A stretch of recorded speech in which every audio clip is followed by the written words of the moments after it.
Hi cos, இன்றைக்கி நான் பெரிய பெரிய செலிப்ரிட்டிஸ் என் பணக்காரர்களோட சீக்ரெட்டாக சொல்ல போகிறேன்.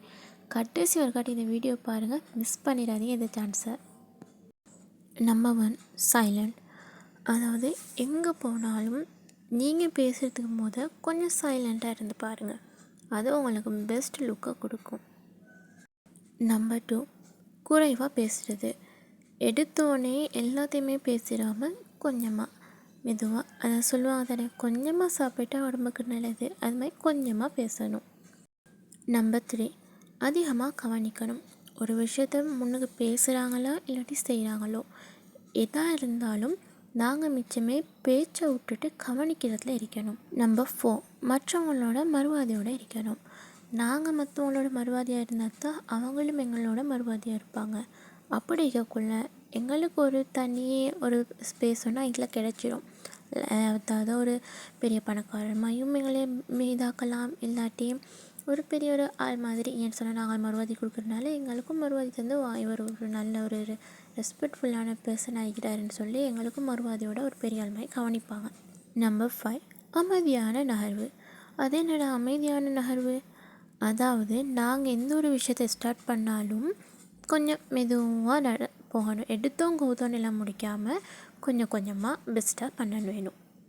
நம்பர் 6, கண் தொடர்பு கொள்ளல். எங்கே யாரோடு நாங்கள் பேசுகிறனாலும் கண்ணை பார்த்து பேசணும். அப்படி பேசினா இந்த மனுஷன் பாரு எவ்வளோ தைரியமாக பேசுகிறான்னு சொல்லி யோசிப்பாங்க. இந்த கீழே குனிஞ்சி அங்கிட்ட இங்கிட்ட பார்த்து இதாக்கணும், நாங்கள் பதட்டத்தில் பயத்தில் பேசுகிறேன்னு சொல்லி கணக்கு எடுக்க மாட்டாங்க. அதே நாங்கள் கண்ணை பார்த்து பேசுகிற நேரம் அவங்க எங்களையே பார்த்து பேசுவாங்க, எங்களுக்கு அவங்க மறுவாதியும் தருவாங்க. நம்பர் 7, நேரத்தை சிறப்பாக நிர்வகிக்க வேணும். நாங்கள் எந்த ஒரு விஷயத்தை எடுத்துக்கொண்டாலும் அந்த நேரத்தை நாங்கள் அதுக்கேற்ற மாதிரி யூஸ் பண்ணுறனால எங்களோட டைமும் சேவ் ஆகும், நாங்கள் செய்கிற வேலை நீட்டாகவும் மீக்கும். அப்போ பார்க்குறவங்களுக்கு நாங்கள் அந்த டைமில் இந்த வேலையை நீட்டாக பண்ணுறாங்க அப்படின்ற ஒரு இது வந்துடும். நம்பர் 8, பேசுமுன்னு யோசிங்க. அதாவது ஒரு விஷயத்த நான் பேசுகிறதுக்கு இந்த விஷயத்த இப்போ பேசுகிறது சரியா சூழ்நிலையை பார்க்கணும். இந்த விஷயத்த இது மாதிரி சொல்கிறது நல்லமா, எப்படி சொல்ல போகிறோம்ன்றதை நாங்கள் பார்க்கணும். அப்படி யோசித்து நாங்கள் பேசுகிற நேரம் எங்களோட பேச்சிலையும் ஒரு தனி கெத்து இருக்கும்.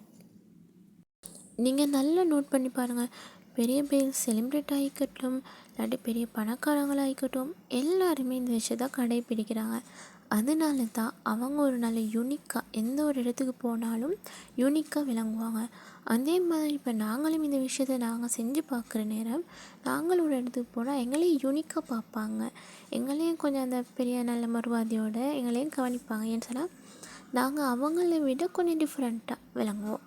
அப்படி இருக்கக்குள்ள எங்களுக்கான அந்த மறுவாதி ரெஸ்பெக்டும் கிடைக்கும் தானே.